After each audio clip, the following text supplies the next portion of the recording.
All right, howdy guys. All right, we're gonna do something a little different today. Usually when I do a cut and vidja, I just kind of edit through it, roll through it, and I don't really, I just try to keep the momentum up and keep splatting trees. But in this vidja, we're gonna break her up and do her a little different. I'm gonna actually explain to you what's going on and what I'm thinking and some of the stuff that I feel like I would share with people, I guess, is what I'm trying to get at. And we got some champion juice and Bear Hall Cup. Because once again, we are rained out and I come home early because Mama told me to come home before she had to kill me. So I guess I'm starting to be kind of a bear to be around because of this rain we've been getting. So let me play this. What's going on here is we are getting, there's that red oak, that's a double red oak. And I'm going to throw an actual Humboldt in this. And the reason being is because when I drop it, that's a bench down there and I'm feeding that bench for Stevie. And it's wet enough. Now I'd buncher cut this. That's about, the bank there is about an 8-foot bank, but I can reach up being lazy and grab it with the buncher. Stand her up on her butt and stab it. And my Velcro says that yes, I would like to do that. But I'm cutting her by hand instead because the ground's not right. It's too wet. Reason I'm doing a Humboldt on this red oak is I wanted to Duncan, shut up, Duncan Puckett! Well, he's mad at me once inside it's hot and he's fat. But I'm gonna Humboldt this. I do Humboldts every once in a while, and I pick my species of red oak, poplar, sycamore stuff. Maybe I don't pull it on white oak, hickory, ash. I pull it on the maple side. Anyway, here I am cutting around the other side. I'm in a real awkward position right here. I'm trying to stab in to meet up my cut. My saw starts binding up as this vidja goes on because bar needs dressed. But then my poor saw's been neglected because I'm not doing near as much chainsaw cutting as what we normally used to do, where you keep your saw maintenance up. It's ridiculous. Somebody don't do their saw maintenance. It's ridiculous. They get out there and screw and fiddle fart around with the saw when he should be cutting. And the guy that's got his saw ready to go is always Johnny on the spot, just freaking hits it. But so I'm one of those today. But here we're getting ready to pop. And see, that's the tension. When the last wood I'm cutting on this tree, it's a hard leaner. Last wood I cut on that tree is the tension fibers. That's fibers 180 from the lean, not the notch, the lean. The lean is what's against the tree. The way the tree wants to go, that's the last fibers you cut when you're bore cutting and coming out the back like we do. Now you see that tree's got a lot of forward lean. And what I'm getting ready to do on it is I'm going to cut it's another red oak, and I'm going to, it's a red oak double. I'm going to go ahead and cut a Humboldt on this, and also because I want to throw that butt down off that stump, and I want that butt to slide down there towards that bench. And Stevie gets up there, it's going to be kind of uphill. All you got to do is reach and yank it back. It's a stem top. There ain't many forks in it or nothing like that, so it'd be easy for him to pull it back. I'm just saying that's kind of the thing you think about when you're cutting, Cutting for this din-din is not like cutting for a skidder. It's total opposite. You're throwing a tree to the din-din, not away from the din-din. That's the difference between the way we cut when we're doing the din-din. Last fiber, I think I popped him. Get off in the clear. One thing I love about the Humboldt, and I learned this real good and burned my memory banks real good when I went out and seen Alex West Coast. That Humboldt, that holds that tree away from you. A lot of us Easterners, we'll see Westerners fall and be like, why is standing there, that dumbfounded look on her face? Well, first of all, a lot of the trees they cut is in some very bad situations. And if you move around, you're taking a chance on sliding down the hill and the tree tackling you. They get a safety, comfort built in them because that Humboldt, every time you drop that Humboldt, that tree's going in front of that stump, unless it barber chairs. So which turns into an issue in the East if you try to Humboldt too much, is you're going to barber chair one. Because the Eastern hardwoods don't like Humboldts. When you're pulling Humboldts, you're doing it more in the West, and they're kind of wood, The Eastern hardwoods don't like Humboldts. Now you can do them. I do plenty of them. I always do them. I like to do them against the fence. when you're against the fence, you can Humboldt you there to where your butt don't come back and hit the fence or a building or something like that. You know, that's great for the Humboldt. It keeps your butt in front of that stump. I was yakking when I sighted in this thing, and this saw's binding up. Look how hard it's going in. The reason that saw's pulling down, that saw's binding up, I'm pushing on it to get it in there. See there, and the reason I pulled the blade back out is because I'm going to stab me some new wood and go back in with new wood stabbed in there. The hole is very tight. The way this tree's going to have to fall, and you'll see it as the tree falls, it's going to lean against there's a small chink of pin oak that I'm trying to keep from knocking the top out of. But it's a big tree, and the small one's a small tree. And these trees ain't like cutting conifers. These things got some big old tops in them. And they don't give, the limbs don't give on white oak, you know, so it tends to grab something and just take her down with it. Here we got the notch made. I'm going on the bad side of the tree, getting the junk out of my way. Going on the bad side of the tree, going to punch in, and I'm going to leave a tab on the bottom side kind of set on. The bottom side, the compression wood's not near as important as tension wood. You don't want to have too much extra compression wood because that tries to pull your tree away from where you're wanting it to go. You're just needing enough to hold it off the saw, or follow if you're taking safety class and stuff, follow what the teacher told you in safety class. But what I'm doing is I'm going to cut out the center of this thing because it's a veneer tree. And I'm going to come on around and I'm going to use the tension wood to be what actually holds the tree. If you see what I mean. My saw ain't cutting the best. It needs maintenance, and I ain't giving it maintenance. Stevie grabs it later, and he's like freaking out because he's like, "What thing's burning now? What the?" It was like background grabbing Roger's saw. Oh, but so, and I think I'm clean up to here. Now look right behind my blade. You see that flat spot on that tree? That's where you put a wedge. You don't put a wedge out there in that spur. There, I drop my wedge. I'm terrible. And everybody always gets on. Now, you take that wedge and always use these hard head wedges and the greens. Them's the wedges I use.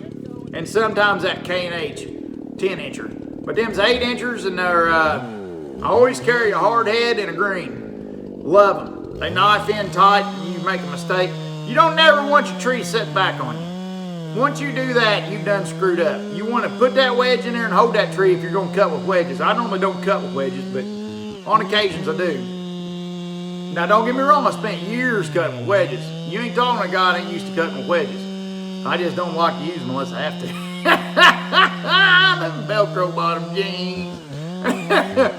But anyway, so I'm getting the wood clean, making damn sure there ain't nothing holding in the middle of that. You don't want to pull fiber out of that white oak butt.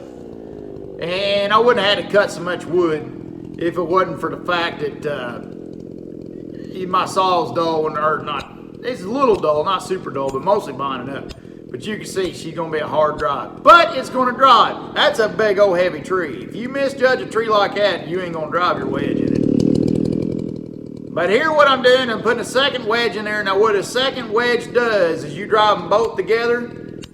And all that is, think of it just like a transmission. We're trying to lift that tree. So what we did is we put her in, we split the gearing by twice. So we're down in granny low. When you're adding wedges, every wedge you grab, you get to turn your ratio down, your gear ratio. So you're gearing down for your wedges. See, that's why you're doing 2 instead of 1. Because you go beep, beep, beep, beep, beep, beep, just a little bit. And I'll shut up because I think I do some commentary here when I shut my saw off.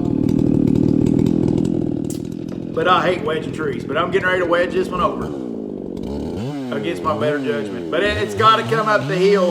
Now what I'm doing is I'm cutting a little bit of the compression wood on the bottom side to give that tree a little forward lean and to help me so I can be lazy. I'll shut up for a minute. I don't like carrying wedges. Most of the time with experience you can cheat them down. But this one I'm going to learn.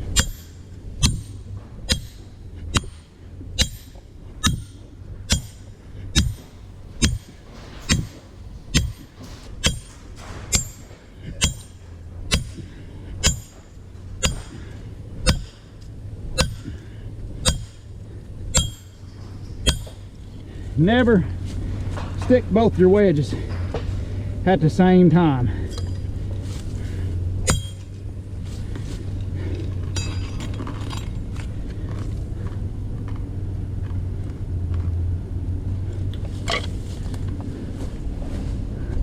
Let's see what she does. Would we? Watch him as he goes. Look how tight that hoe is. Look at the timing. Look at the little chinker pin come back. Bam! Now that's timber cutting, boys. Took out one limb of that black oak, but she fit. Let's get this sycamore down and we get back in the AC for a minute. Alright, now what we're going to do, drop below the skid road, getting ready to cut this sycamore. Now price wise, sycamore ain't worth the hoot, but it's a big, heavy, long, wet style tree, and it's got a lot of water weight in it. And we're going to pull it up the hill against this lean. That's what I'm trying to talk about, but you can't hear me at the saw running. But this is a feat right here. This tree wants to go down over the hill, and we're going to try to pull him up the hill.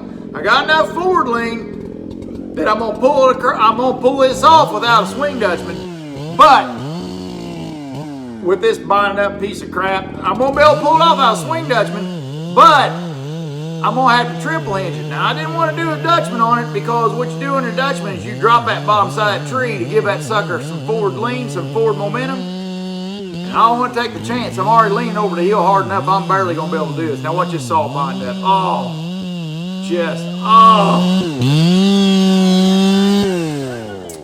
Now sometimes when your saw's binding up, you can get your bar tool, loose your chain, pull your chain off, and you run your bar tool down the side of your bar, throw your chain back on, go back to cutting. And usually I keep at the skidder to pull off a lazy bar. You know, it don't take you a second. It takes about as long as it does to put your chain back on. Well, you know. So I mean, it ain't nothing, but I didn't have it with me, and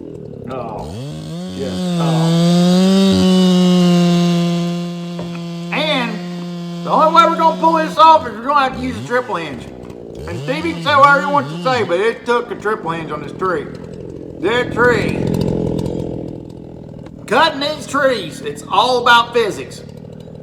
And I guess geometry factors into it too, but when you get that tree with that water weight, every species, the time of the year, what month of the year it is almost, it's 3 month spans basically. Right now, the odds in the rain we've been getting, everything on this tree is stacked against me. This tree is at its going to be at its most aggravating right now with the water weight and stuff in it and all that water up that stem and in them leaves and in that top. So pulling this off, I'm triple hinging it. I'm gonna come in the bottom side and bring it around. And I actually put a wedge in it, but I barely needed it. If I would have been cocky enough to do a Dutchman on it, I wouldn't have needed the wedge. But I didn't want to drop that bottom side of that tree and let that tree sit down and pull my triple hinge out. So I'm gonna swing past this and do what I think one of the West Coast. It ain't a soft Dutchman, but it's kind of the thing that you do when you're doing a soft Dutchman. I'm gonna throw this wedge in here and use that for my foot to step off of. So right here the wedge goes in. But you see my crack ain't growing shut, so it ain't setting down too ungodly hard. But I'm gonna put the wedge in back there, so one thing's for sure, the weight of my tree don't come back on me. It's gonna go forwards. And I don't know how necessary it is. As deep as that wedge went in, this tree ain't got much back lean. Most of what's going on is for me to put enough persuasion on it to start cracking them fibers and letting her go. Now I'll shut up because you need to listen to this. You need to listen to your fibers. It's all about them fibers. You got to listen to them fibers pulling that tree to get that baby do what you want. I'll shut up. Listen's gonna fight us. Maybe not. It's gonna be close. He's set down a little bit. Now he's going.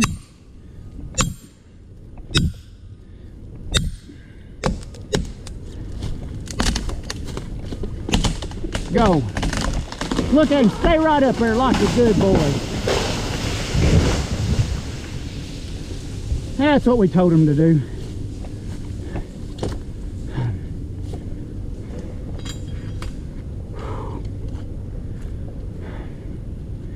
Now I gotta rest. I'm out of shape anyways. Oh, y'all still recording? I used to be able to run through here like a beast. Just too much Velcro. Velcro bottom jeans, boots with fur.